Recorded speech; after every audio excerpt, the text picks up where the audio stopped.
JCB দিয়ে মাটির তলায় বডি ঢুকিয়ে দেওয়া হচ্ছে। পশ্চিমবাংলায় তৃণমূল যেমন তথ্য গোপন করে, বিজেপি গোটা দেশে কুম্ভ মেলাতেও স্পষ্ট হয়ে গেল তথ্য লোপাট করছে। বহু মানুষ মারা গেছেন, অব্যবস্থা। যোগীর বিরুদ্ধে মানুষ খুনের অভিযোগ মদন মিত্র বলছেন যে দলের মধ্যে প্রবণতা হচ্ছে টাকা দাও পদ নাও, যদিও মমতা বন্দ্যোপাধ্যায় এইসব বিষয়ে কিছুই জানতে পারেন না। এরকমই কল্যাণ বন্দ্যোপাধ্যায় কিছুদিন আগে কটাক্ষ করেছিল, মদন এই মন্তব্য করেছে। মদন মিত্র কি বলছে, কল্যাণ বন্দ্যোপাধ্যায় কি বলছে, তৃণমূলের সব কি এই দুদিনের শিশু নাকি এরা? কবির সুমন এমপি, মনে আছে সেই ভিডিওটা? খাও খাও খাও, খাবার জন্য তৃণমূল। মুর্শিদাবাদের ব্লকের সভাপতি অভিযোগ করলো লিখিতভাবে যে এমএলএ পোস্ট দিচ্ছে টাকা নিয়ে। আবার কোথায় একটা এমএলএ অভিযোগ করলো পঞ্চায়েতের যারা মাতব্বর তারা টাকা নিয়ে পোস্ট দিচ্ছে, কিন্তু টাকার বিনিময়ে পোস্ট। কলকাতা কর্পোরেশনের কাউন্সিলর 1 কোটি 1.5 কোটি টাকা, মিউনিসিপ্যালিটির কাউন্সিলর ভোটে দাঁড়াতে হবে কয়েক লক্ষ টাকা। পঞ্চায়েতের টাকা ছাড়া তৃণমূলে কিছু নেই, বেআইনি সম্পদ লাফিয়ে লাফিয়ে বাড়ছে। একটা চাঞ্চল্যকর তথ্য উঠে আসছে যে নিহতের পরিবার বা আহতদের পরিবার যে দাবি করছে জেসিবি দিয়ে মাটি খুঁড়ে দেহ লোপাট করা চলছে। কোথায়? উত্তরপ্রদেশে। দেখুন, উত্তরপ্রদেশে কিন্তু ভয়াবহ কাণ্ড ঘটেছে। 40 কোটি মানুষ আসবে বলে বাজার গরম করেছে রাজনীতির লাভ করার জন্য আর ব্যবসা করার জন্য। কোনো ব্যবস্থাপনা নেই। কজন মানুষ মারা গেছেন, সত্যটা কি স্পষ্ট হলো?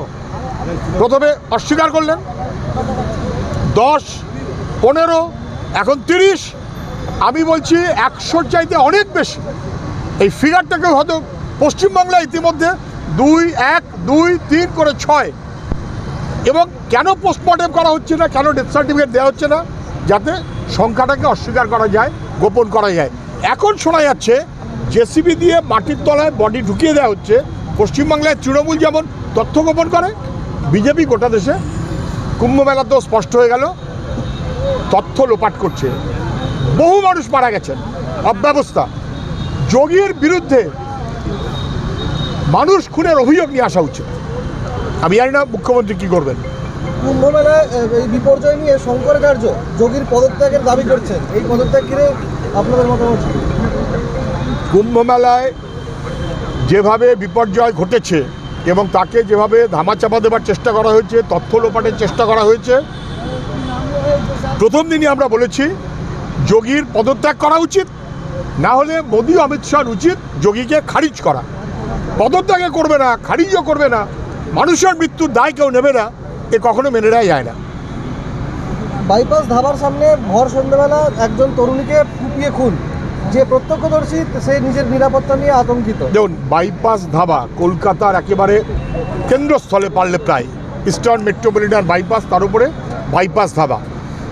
তরুণী খুন হয়ে গেল রাত্রি 9টা ওই এলাকায়, মানে পারলে প্রায় সন্ধ্যা, জনবহুল, মানুষের উপস্থিতি আছে, কুপিয়ে খুন করলো। আজকে সকালে মেয়েটি মারা গেছে। যে অভিযুক্ত সেও একটা কম বয়সের ছেলে। পিছনে যে ঘটনায় থাক না কেন, এত ভয়াবহ অবস্থা। সন্ধেবেলা পারলে প্রায় প্রকাশ্যে, রাত্রি 9টায় বাইপাস ধাবা, সেখানে খুন। আইন কানুন কিচ্ছু নেই, গুলি, বন্দুক, বোমা, চাকু, রাজত্ব, দুষ্কৃতীদের রাজত্ব চলছে পশ্চিমবাংলায়। আরও একবার ভয়াবহ হাড় হিম করা ঘটনা। প্রথমে দেখা গিয়েছিল যে একটা জায়গায় পদপিষ্ট হয়েছে, এখন দেখা যাচ্ছে 3টে জায়গায় পদপিষ্ট হয়েছে, সঙ্গে একটা জায়গায় আগুনও লেগেছে। এবার এই যে বিপর্যয় মোকাবিলা, কুম্ভ মেলায় প্রতিদিন বিপর্যয় ঘটছে, অনেকগুলো আগুন লেগেছে, আগুনের ঘটনা। তখন ওরা বললো পদপিষ্ট হয়েছে এক জায়গাতে, এখন দেখা যাচ্ছে পদপিষ্ট হয়ে মারা গেছে 3 জায়গায়, এবং পরের দিন আবার আগুন লাগলো। কত লোক মারা গেছে এই তথ্য কেন গোপন করছে? কেন পোস্টমর্টেম ছাড়া বাংলায় বডি পাঠিয়ে দিয়েছে? কেন ডেথ সার্টিফিকেট ছাড়া বডি পাঠিয়ে দিয়েছে? ডেথ সার্টিফিকেট দিলাম না মানে দায় স্বীকার করলাম না, কিন্তু তথ্য লোপাটের মতন কাণ্ড, কোনো সন্দেহ নেই সে ব্যাপারে। আমি আবারও বলছি, যোগীর পদত্যাগ করা জরুরি, না হলে মোদি অমিত শাহ উচিত যোগীকে খারিজ করা, না হলে মানুষের উত্তর দেবে। মানুষের আবেগকে ব্যবহার করে রাজনীতি এবং ক্ষমতা এবং পয়সা, তার জন্য এতগুলো মানুষের প্রাণ বলি গেল। যখন এই যে এইসব হয়ে গেছে। আর দুটো, যখন এই যে বাড়ি এই যে বিভিন্ন বাড়ি তৈরি হচ্ছে তখন বাড়িগুলোকে তৈরি হওয়ার অনুমতি দিচ্ছে হ্যাঁ, প্রশাসন, হ্যাঁ। কিন্তু যখন ভেঙে পড়ছে তখন সেগুলোকে ভেঙে পড়ার কথা বলছে। তাহলে যখন তৈরি হচ্ছিল দেখুন, তখন কলকাতাতে ইতিমধ্যেই প্রতিদিন বাড়ি হেলে পড়ছে। মেয়র বলছে যারা ফ্ল্যাট কিনেছে তাদের দায়। এটা অসভ্যের মতো কথা না। ফ্ল্যাটটা যখন বানানো হচ্ছে, জলা জমি বোঝানো হচ্ছে, তখন সরকার নিশ্চুপ। যখন বেআইনিভাবে নির্মাণ হচ্ছে নিশ্চুপ, পারমিশন দিচ্ছে, টাকা নিচ্ছে, তোলাবাজি হচ্ছে, কাটবাজি হচ্ছে, আর দায় হচ্ছে লোকগুলোর। এটা কোন হয়? পুনর্বাসন ছাড়া বাড়ি ভেঙে দেওয়া উচিত নয়, করা যাবে না। যে মানুষগুলো সর্বস্ব দিয়ে ওই বাড়ি কিনেছে, সরকারের অনুমোদিত কি কর্পোরেশনের স্যাংশন, কর্পোরেশন সেখানে বাকি পরিষেবা দিয়েছে, তারপর সেই মানুষগুলো রাস্তার জলে ভেসে যাবে, এ কোনোদিন হতে পারে না। তাদের পুনর্বাসন জরুরি, সরকারকে তার ব্যবস্থা করতে হবে। আমি শুধু মনে করিয়ে দিই, গোবিন্দপুর রেল লাইন, মানুষের বাস, রেলের এক্সটেনশনের জন্য করতে হবে। পশ্চিমবাংলার সরকার জ্যোতি বসু যখন মুখ্যমন্ত্রী, নোনাডাঙ্গায় তাদেরকে ঘর করে পুনর্বাসনের ব্যবস্থা করেছিল, তৃণমূল যেন মনে রাখে।